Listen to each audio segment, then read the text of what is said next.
오늘 아침 우리가 함께 나눌 말씀은 요한복음 10장 11절부터 18절까지 말씀입니다. 나는 선한 목자이다. 선한 목자는 양들을 위하여 자기 목숨을 버린다. 삭구는 목자가 아니요 양들도 자기의 것이 아니므로 이리가 오는 것을 보면 양들을 버리고 달아난다. 그러면 이리가 양들을 물어가고 양떼를 흩어버린다. 그는 삭군이어서 양들을 생각하지 않기 때문이다. 나는 선한 목자이다. 나는 내 양들을 알고 내 양들은 나를 안다. 그것은 마치 아버지께서 나를 아시고 내가 아버지를 아는 것과 같다. 나는 양들을 위하여 내 목숨을 버린다. 나에게는 이 우리에 속하지 않은 다른 양들이 있다. 나는 그 양들도 이끌어와야 한다. 그들도 내 목소리를 들을 것이며 한 목자 아래에서 한 무리 양떼가 될 것이다. 아버지께서 나를 사랑하신다. 그것은 내가 목숨을 다시 얻으려고 내 목숨을 기꺼이 버리기 때문이다. 아무도 내게서 내 목숨을 빼앗아 가지 못한다.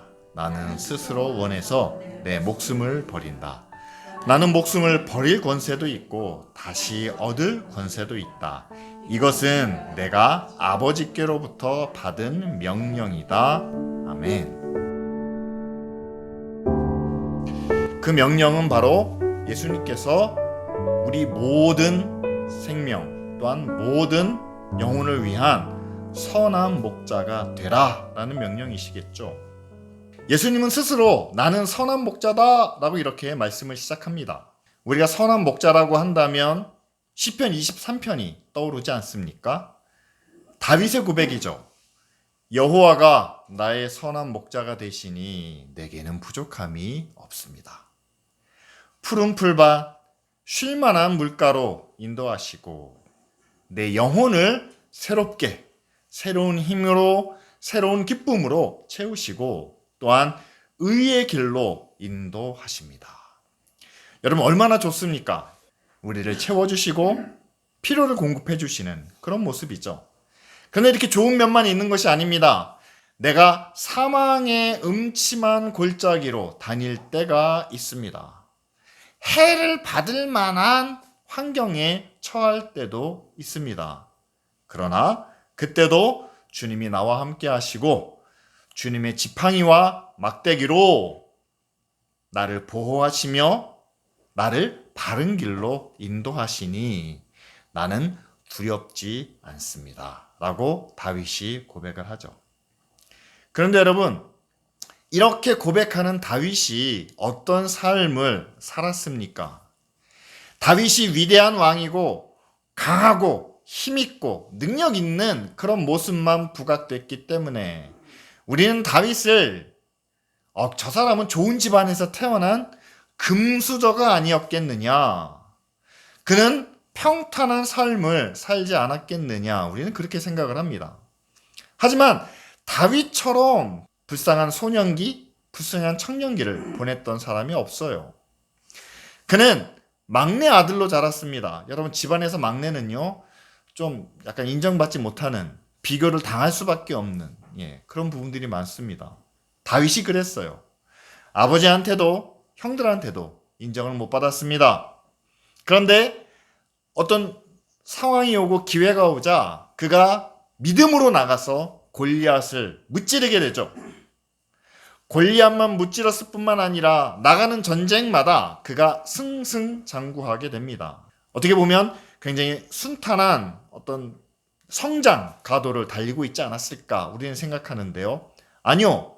그렇게 다윗의 이름이 알려지고 다윗이 행하는 많은 그런 능력을 사람들이 보게 되면서 사람들은 그를 칭찬하고 찬양했지만 오히려 시기와 질투의 대상이 되었다는 거죠. 그래서 사울 왕의 미움을 받게 됩니다. 그를 죽이려는 여러 가지 음모가 생기게 됩니다. 그런데 사울 왕이 죽고 난 후에도 다윗을 향한 음모와 다윗의 위협은 없어진 것이 아니라 더 많아졌다는 거죠. 여러분, 다윗이 왕이 돼서 이스라엘을 강한 힘과 강한 통치로 다스렸지만 그러나 그의 주변에 적이 완전히 사라진 것은 아니었습니다. 첫 번째는 아들의 배신 때문에 피난을 가야만 했고요. 그가 믿고 의지하는 신하들마저도 다윗을 버리는 사건들이 여러분 성경에 기록되어 있습니다. 자, 그런 여러 가지 굴곡과 위기와 아픔을 경험했던 이 다윗이 하나님을 향해서만큼은 하나님은 나의 목자이십니다. 그래서 내게는 부족함이 없습니다. 피난을 가야만 했고요. 시기와 질투로 생명의 위협을 받았고요. 아버지와 형들도 자신을 인정해 주지 않았지만 그러나 내게는 부족함이 없습니다. 라고 다윗은 고백했다는 사실이죠. 왜냐하면 나를 향한 하나님의 사랑이 사람들의 사랑과는 달랐다라는 것을 다윗은 알았기 때문입니다. 푸른 풀밭, 쉴만한 물가만 있었던 것이 아닙니다. 사망의 음침한 골짜기가 있었습니다. 해를 받을 만한 그런 환경이었습니다. 그럼에도 불구하고 하나님은 선한 목자로 나와 함께 하시고 나를 지켜주셨기 때문에 부족함이 없다라고 고백하지 않았을까요? 여러분, 우리는 어떻습니까? 여러분, 정말 우리가 하나님을 향하여 하나님이 나의 목자가 되어주시니 부족함이 없습니다 라고 고백할 때 정말 지금 삶 속에 모든 것이 다 갖춰져 있고 모든 것이 다 풍성하고 넉넉하기 때문에 문제도 없고 아픔도 없고 곤란한 상황이 없기 때문에 부족함이 없습니다 라고 고백하는 것일까요? 아니요. 그렇지 않습니다. 문제는 영원히 사라지지 않습니다. 아픔과 고통도 없어질 수 없습니다. 그러나 지금까지 우리가 하나님께로부터 받은 은혜를 생각하면 우리나라가 받은 은혜가 얼마나 큰지 여러분 기억하시지 않습니까? 일제시대에 나라에 주권이 없는데 지금은 우리의 주권이 있습니다. 전쟁으로 인해 전쟁의 폐허가 그러니까 우리나라가 전쟁으로 인해 폐허가 된 그때부터 우리는 먹고 살기 힘든 그런 시대를 겪었지만 그러나 지금 먹고 사는 것 다시 말하면 하루 세 끼 먹는 것 때문에 고민하는 사람들은 이제 점점 더 줄어들고 있지 않습니까? 여러분 그것만 생각해 본다면 우리에게는 부족함이 없을 수는 없지만 그러나 부족함이 상대적으로 적습니다. 거의 사라져가고 있습니다. 라고 이렇게 고백할 수 있지 않을까요? 그렇다면 여러분 하나님은 우리의 선한 목자이십니다. 라는 고백을 할 수밖에 없겠죠. 그런데 하나님이 우리의 선한 목자이십니다. 라는 고백은요.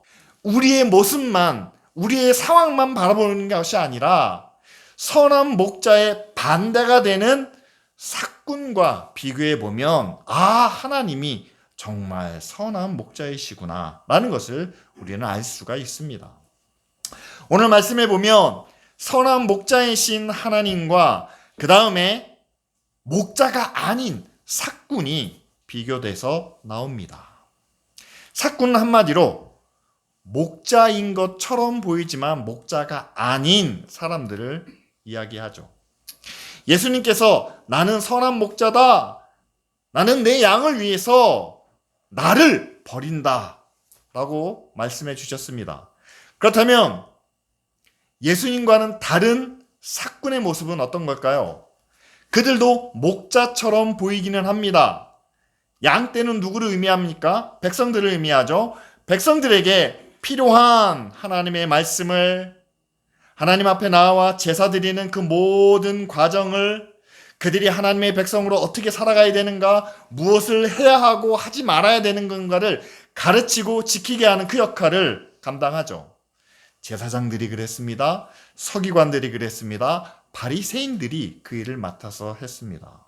이것은 목자와 삭군의 공통된 부분이죠. 하지만 이 둘의 차이는 어디서 나타납니까? 이리가 오고 위험이 왔을 때 삭군들은 양떼를 생각하지 않고 자기 자신만을 생각하여 공격을 피하고 또한 위험을 도망치는 그런 모습을 보이고 있다라고 성경은 말하죠. 여러분, 그렇습니다. 예수님은 선한 목자로서 위험이 올 때, 어려움이 올 때 자기를 버린다라고 말씀하셨습니다.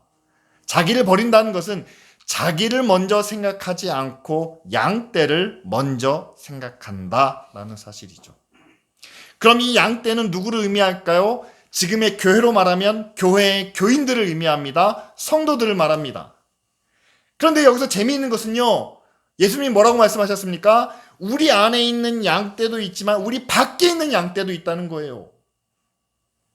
우리 밖에 있는 양떼는 누굴까요? 믿지 않는 사람들, 교회 밖에 있는 사람들을 말하는 거죠. 자, 선한 목자가 교회라고 한다면, 선한 목자가 목사라고 한다면, 목사는 누구를 먼저 생각해야 됩니까? 교회를 생각합니다. 근데 교회만이 아니에요. 우리 안에 있는 교회와 함께 우리 밖에 있는 세상 사람들까지 생각해야 된다는 사실이죠. 세상 사람들이 이리에 공격을 받습니다. 세상 사람들이 위기에 놓여 있습니다. 아픔을 경험합니다. 그럴 때 교회가 뭐라고 얘기해야 됩니까? 저들은 하나님을 믿지 않으니까 심판을 받는 거야. 저들은 공격을 받아서 죽어야 마땅해. 라고 말하는 것은요, 목자가 아니죠. 삭군입니다. 목자는요, 교회 안에 있는 양, 교회 밖에 있는 양, 모두를 향해서 자기를 버릴 수 있는 것이 진정한 선한 목자라는 사실이죠. 저는 한국 교회가 더 이상 삭군의 자리에서 머물지 않고 예수님께서 말씀하시는 선한 목자의 자리로 나아가기를 원합니다. 아까 말씀드렸죠? 삭군과 목자의 차이는요, 목자는 자기를 버립니다. 삭군은 버리지 않습니다. 양을 생각하지 않습니다. 자기를 먼저 생각합니다. 저는 기쁜 우리 교회가 기쁜 우리 교회만을 생각하지 않기를 원합니다. 저도 저희 교회 안에 있는 성도들이 귀합니다. 하나님의 은혜가, 하나님의 축복이 성도들의 모든 가정 가운데 있기를 원합니다. 그러나 저는 교회가 교회만을 생각하지 않기를 원합니다. 그러면 삭군이 돼요. 한국의 많은 교회가 선한 목자의 길보다는 삭군의 길로 가고 있는 안타까운 현실 속에 있습니다. 왜 이웃에 있는 안 믿는 사람들이 교회를 비난하고 욕할까요? 그들이 교리를 욕하는 게 아니고, 그들이 신앙을 욕하는 것이 아니고, 그들의 삶의 태도를 비판하고 비난하고 있습니다. 왜냐하면 교회가 선한 목자가 아니라 삭군의 길을 가고 있기 때문이죠.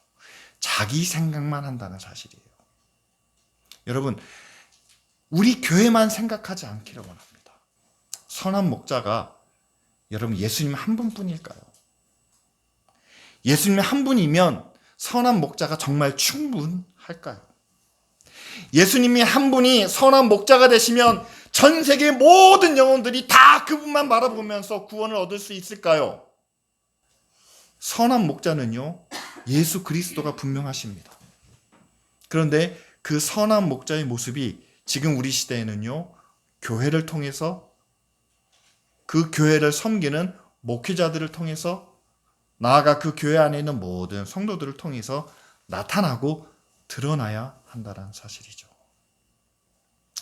두 번째로, 여러분, 목자하고 삭군의 차이는요, 저는 선한 목자는 양떼를 위해서 자기를 버리는데 그냥 아무 의미 없이, 아무 고민 없이 자기를 그냥 확 버려버리는, 여러분, 그런 목자가 있겠습니까? 아니죠.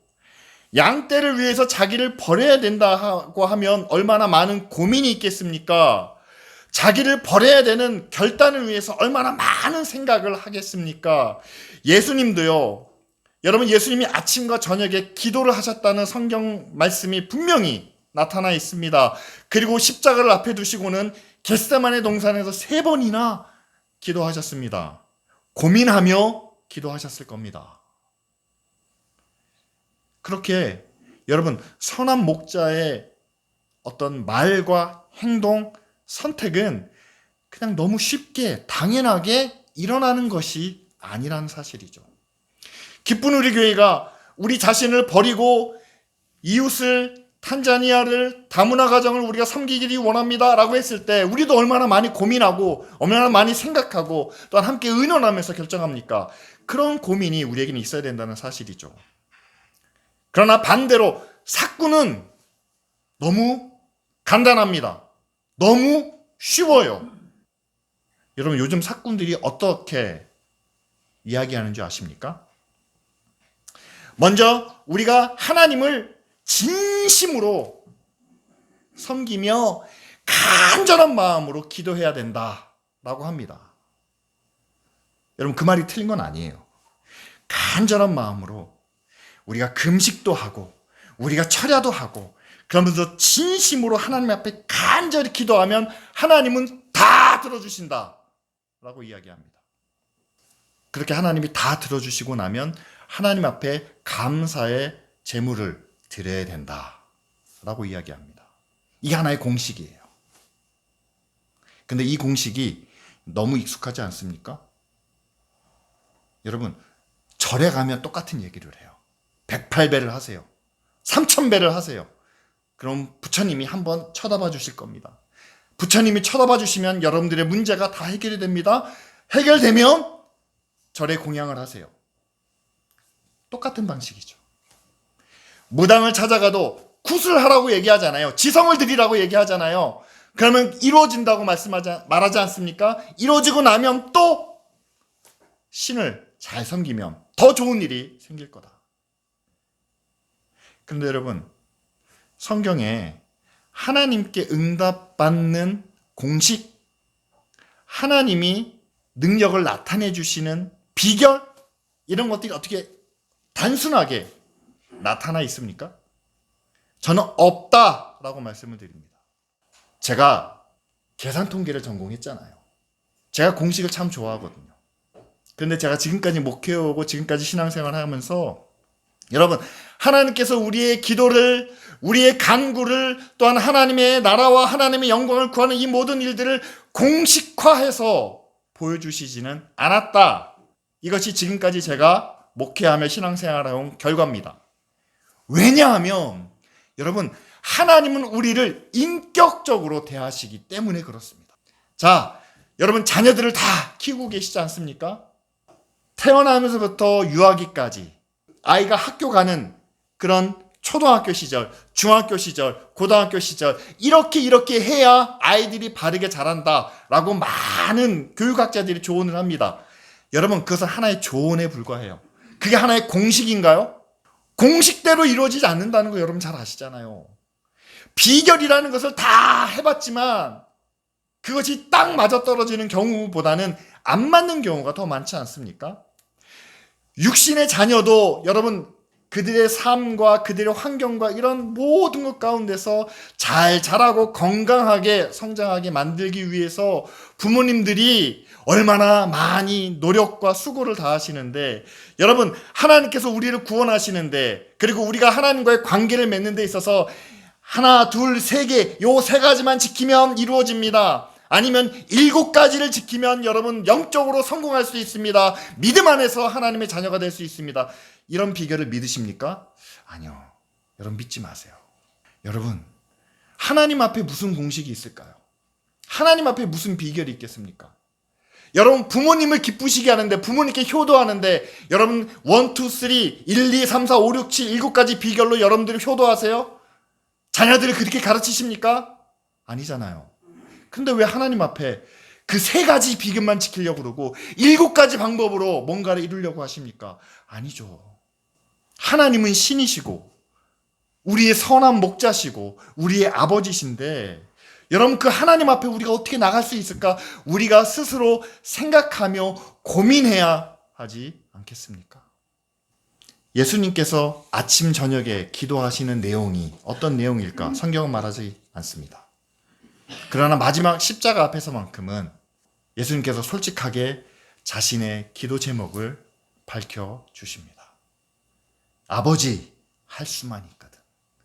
그런데 다른 상황에서도 역시 마찬가지 아니었을까 생각을 합니다. 정말 마음에 안 들고 정말 자기 뜻대로 안 되고 모든 것이 어떻게 이럴 수 있을까라는 상황 속에서 여러분 우리도 그렇게 기도할 수 있지 않을까요? 하나님, 할 수만 있거든. 지금의 고난에서, 지금의 어려움에서 이것을 돌아갈 수 있는, 피할 수 있는 길을 열어달라고. 그러나 하나님, 내 뜻대로 마시고 아버지의 뜻대로 되기를 원합니다. 예수님도 여러분 그렇게 기도하셨다면요, 우리가 우리 하나님 아버지께, 우리의 선한 목자이신 그분께 기도하는 내용도 여러분 다르지 않아야 한다라고 생각합니다. 간절히 내가 원하는 대로, 내가 구하는 대로 기도 제목을 놓고 계속 똑같은 얘기를 반복하면 하나님이 들어주실 것이다. 여러분, 우상을 섬기는 것과 똑같지 않습니까? 선한 목자이신 분은, 우리의 아버지이신 분은 우리를 인격적으로 대해주시고 또한 인격적으로 만나 주신다는 사실이죠. 따라서 여러분, 선한 목자가 자기를 버릴 정도로 사랑하는 그 양떼를 위해서 과연 어떠한 길을, 또한 어떠한 은혜를 베풀어 주실까요? 저는 분명하게 말씀드릴 수 있습니다. 양이 원하는 것보다는 양에게 필요하고 유익한 것을 그 선한 목자는 줄 거라 믿습니다. 양은 좀 힘들고 지치면 쉬고 싶을 수 있습니다. 머물고 좀 더 누리고 싶을 수 있습니다. 그러나 목자는 지금 가야 할 길이 급하다면 먼저 그 양떼를 부르고 지팡이와 막대기를 통해서 양들을 재촉할 수도 있습니다. 그것이 선한 목자가 사랑하는 양떼에게 주는 음성이고 또한 주는 지팡이와 막대기라는 사실이죠. 하나님께서 저와 여러분들에게 과연 어떠한 것들을 주고 계시나요? 만일 우리의 생각이 하나님의 생각과 다르지 않다면, 우리의 마음이 예수 그리스도의 마음과 다르지 않다면, 여러분, 선한 목자이신 그분은 우리를 평안한 가운데로, 은혜 가운데로 우리를 보호하시며 지켜주실 줄 믿습니다. 하지만 만일 우리의 마음이 하나님의 마음과 다르고 우리의 생각이 예수 그리스도께서 말씀하시는 그 믿음의 길과 다르다면, 여러분, 다른 것을 내버려 두는 것이 선한 목자의 길일까요? 뒤로 처지고 게으르고 낙심한 가운데 있는 우리를 그래 괜찮아, 우리는 움직이지 않아도 하나님이 들어서 옮겨주실 거야 라고 말하는, 하나님이 들어서 옮겨주시는데 교회 헌금을 해야 돼, 교회 봉사해야 돼, 목사 말에 절대로 반항하면 안 돼, 이런 말도 안 되는 이야기로 이끌어가는 그런 사꾼들의 말을 우리는 하나님의 말씀이라고 받아들인다면, 여러분, 얼마나 지금 한국교회가 병들고 또한 잘못된 길로 가고 있는지 우리 스스로 돌이켜 볼 수 있어야 되겠죠. 오늘 말씀 가운데 예수님께서 이렇게 말씀하십니다. 내가 아버지를 아는 것처럼 내 양떼도 나를 알고 나도 내 양떼를 안다 라고 이렇게 말씀합니다. 서로 안다는 표현을 하고 계세요. 근데 여기서 안다는 것은 단순히 우리가 하나님을 알고 하나님이 나를 아신다라는 그런 지적인 문제가 아니라, 내가 그분을 알면 내가 그분과의 관계를 새롭게 하고 또한 그 관계 속에서 우리가 한 걸음 한 걸음 더 나아간다라는 그런 적극적인 의미를 담고 있습니다. 자, 예수 그리스도가 우리의 구원자이시고 또한 우리의 선생님이시고 또한 예수 그리스도를 통해서 우리가 하나님의 자녀가 되는 것을 안다면 더 이상 우리는 선한 목자이신 하나님의 어린 양으로 그치는 것이 아니라 선한 목자의 음성과 그 지팡이를 경험했다면 우리도 적어도 선한 양은 되어야 한다는 사실이죠. 양을 키우는 분들이 그래요. 양이 목자의 음성을 안다고도 합니다. 그리고 그 목자의 습관을 안다고 그래요. 그래서 소리를 한 번 하면, 소리를 두 번 하면 어떻게 움직이는지를 그 어떤 훈련을 통해서 깨닫는다고는 합니다. 그런데 중요한 것은 목자가 없으면 정말 대책이 없대요. 아무 대책이 없답니다. 정말 제갓길로 간다고 합니다. 성경에도 그러잖아요. 목자 없는 양같이 흩어져 버린다라고 말하지 않습니까? 여기서 제가 말씀드리고 싶은 건 이거예요. 여러분, 우리가 그냥 양이라면, 우리가 동물 양과 같다면 선한 목자가 계시면 우리는 그 목자의 음성과 그 지팡이에 따라서 우리는 선한 길로 갈 수 있습니다. 그런데 그분이 안 계시면 우리는 그냥 흩어질 수밖에 없다라는 사실이죠. 여러분, 우리는 그냥 동물이 아니잖아요. 우리는 아무 인식이 없는, 아무 영혼이 없는 그런 존재가 아니잖아요. 선한 목자이신 그분이 우리를 아시는 것처럼 우리도 그분을 안다라고 말씀하고 있지 않습니까? 그럼 우리가 하나님을 안다면 여러분, 우리가 그분의 목소리를 아는 것과 그분의 지팡이를 아는 것에 그치지 않고 우리가 선한 양이 되기 위해서는 우리는 목자의 마음을 알아야 한다는 사실이죠. 감사하게도 우리에게는 하나님의 형상이 있습니다. 영혼이 있습니다. 그래서 우리가 선한 목자이신 그분과 오랜 기간 관계를 맺다 보면 우리는 하나님의 마음을 알게 된다라는 거죠. 이렇게 기도했더니, 이렇게 순종했더니 하나님께서 은혜와 축복을 주셨다. 이것은 하나님의 음성과 하나님의 지팡이와 막대기에 불과합니다. 근데 그것만 알면 평생 신앙생활 하는데 문제가 없을까요? 아니죠. 하나님의 마음을 알아야죠. 왜 우리에게 그런 응답을 주셨을까요? 왜 우리에게 그런 축복과 능력을 주셨을까요? 하나님의 마음을 알아야죠. 하나님의 뜻을 아는 것, 하나님의 마음을 아는 것은 목사만 알면 되지 않나요? 교회가 있으면 교회의 선한 목자는 목사님이니까 목사님만 알면 우리에게 그것을 잘 전달해주면 우리는 그 음성에 따라 그 지시에 따라 우리는 순종만 하면 되지 않나요? 지금까지 여러분 이렇게 교육받아 오셨습니다. 교인들은 좋은 교회에서 선한 목사님을 만나서 순종하면 돼, 따르면 돼. 그것이 우리의 본분이다라고 생각하셨습니다. 그런데 여러분, 한국 교회가 만나고 있는 지금 상황이 어떤지 아십니까? 선한 목자보다요, 사꾼이 더 많은 것 같습니다. 교회가 교회만 생각해요. 목사가 자기 지위만 생각합니다. 자기 명예를 구합니다. 돈을 구합니다. 그런데 교인들은 아무런 저항도 못합니다. 왜요? 말과 지팡이만 경험해 봤기 때문이죠. 그 마음에 하나님이 없기 때문이죠. 하나님이 우리에게 무슨 말씀을 하시는지, 어떤 것을 원하고 계시는지 마음속에 하나님이 말씀하시지 않으니까 사꾼이 와가지고 열심히 하세요. 들어주실 겁니다. 더 열심히 하세요. 이 말에 다 넘어가 버린다는 사실이죠. 저는 여러분들과 함께 기쁜 우리 교회가 선한 목자가 되기를 바랍니다.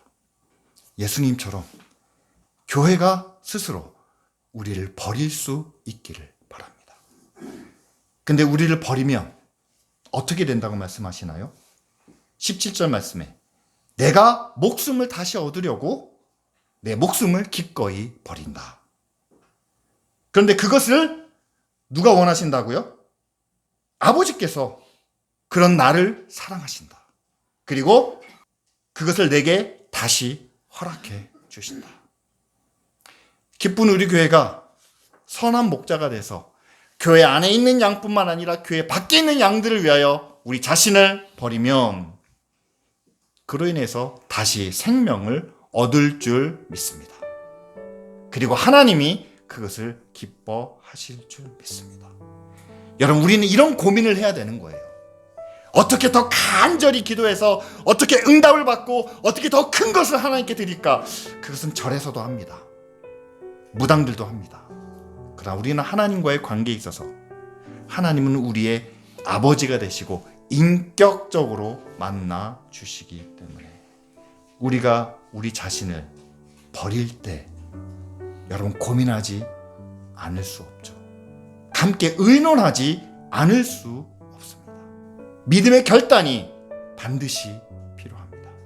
그런데 그 과정을 통해서 하나님은 우리 밖에 있는 양들을 함께 구원해 주시고 또한 하나님은 그 선한 목자에게 생명을 더 큰 은혜를 베풀어 주신다라는 사실이죠. 이 시간 함께 기도하겠습니다. 여러분, 선한 목자는 예수님뿐만 아니라 교회 안에 있는 목사뿐만 아니라 이 교회 자체가 또한 함께하는 모든 성도들이 다 선한 목자라는 것을 우리에게 말씀합니다. 그리고 선한 목자와 함께 생활했던 그 모든 양떼들이 이제는 그 하나님을 아는 것처럼 예수 그리스도를 알고 그분의 마음을 배우기를 우리에게 말씀하십니다. 이 시간 함께 기도하겠습니다. 우리도 선한 목자처럼 우리를 버리는 교회가 되게 하여 주시옵소서.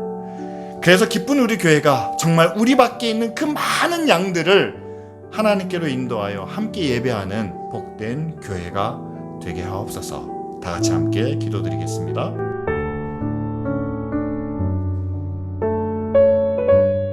우리의 선한 목자 되신 하나님 앞에 감사와 찬양을 드립니다.